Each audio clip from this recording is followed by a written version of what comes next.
In terms of what is COVID normal now, well, that's going to be different things to different people. But in my mind, the biggest thing is the fact that we're going to be re-tagged as global citizens into two key categories.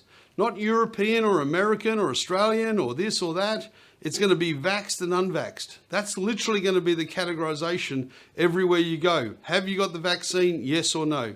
And that's going to lead to all sorts of issues. And how long do we have to get this vaccine? That's also, to me, a red hot topic.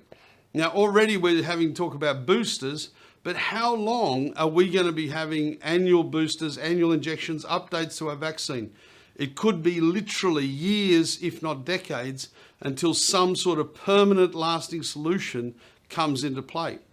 In the same breath, we're going to be living with masks and lockdowns to some extent in many places for years. Now, the hope is around the world, including Australia, that once we get up to 80% plus vaccination rates, a lot of restrictions can be removed, such as masks and need for lockdowns.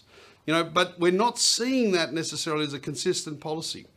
What we are seeing now is the importance of economic activity taking precedence over health. During the initial phases of COVID, it was always health first, economy second. But that's now changing tune pretty rapidly.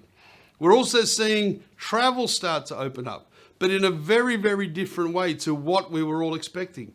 We have no longer got freedom of ease through airports, ease of passenger lines, getting cheap tickets. Those days are gone. It's going to be expensive and troublesome to travel. And without your vaccination, it is unlikely that airlines will let you on and governments will let you off at the other end. So you will need your vaccination to travel freely from destination to destination.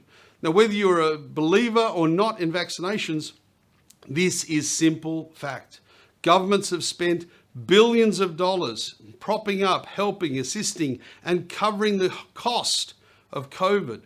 Do you honestly think that after that level of investment, they're going to allow you to put all that at risk by your belief structure denying a vaccination? You need to come to terms with that if you haven't been vaccinated, because that's the simple reality. There will not be the freedom to move. Those restrictions are likely to last a long, long time. We're now going into what I think is an experimentation phase where we start taking off all the restrictions, getting the vaccination rate up, and then seeing what happens. There are no guarantees it's going to contain the rate of spread. There are no guarantees it's going to contain the level of illness and ultimately death. But we're going to be seeing if it happens. Logic says the more vaccination, the better off we've got, but time will soon tell. Now, the Australian way is very different to the rest of the world. Australia's been copping a lot of flack lately because it closed its borders, not only to foreigners, but also to Australians. It said you had to get permission to come in, and they put strict quotas on that inflow.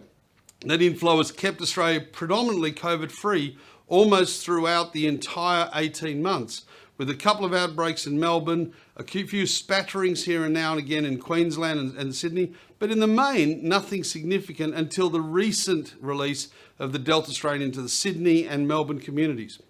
That has put big lockdowns. Sydney has been in lockdown since June. They're not likely to come out of that, but it's accelerated the level of vaccination. Australians got very complacent with how good things were and had been very slow on their vaccination rate.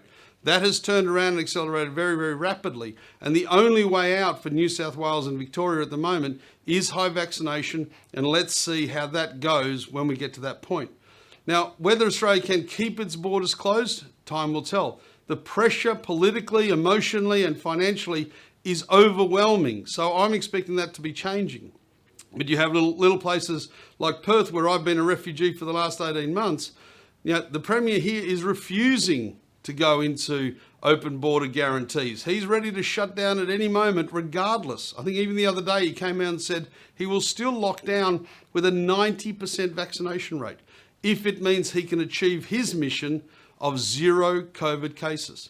That's very impractical, unlikely to be able to achieve, and it reminds me of the old story of the finger in the dike when I was a kid. It's just not going to happen. You can't hold the water back, not that. This is a global pandemic. The sooner they understand that, the better. The rest of Australia and the federal government has figured that out. The state governments are still tussling with each other, but we'll see what happens. The Australian way has been great during the pandemic, but it's not long lasting. And the one thing a lot of Australians forget is that the whole point of the lockdown was to buy time until the vaccine was ready so that we could all get vaccinated and be safer. That time has arrived, yet they still want to go on with lockdowns.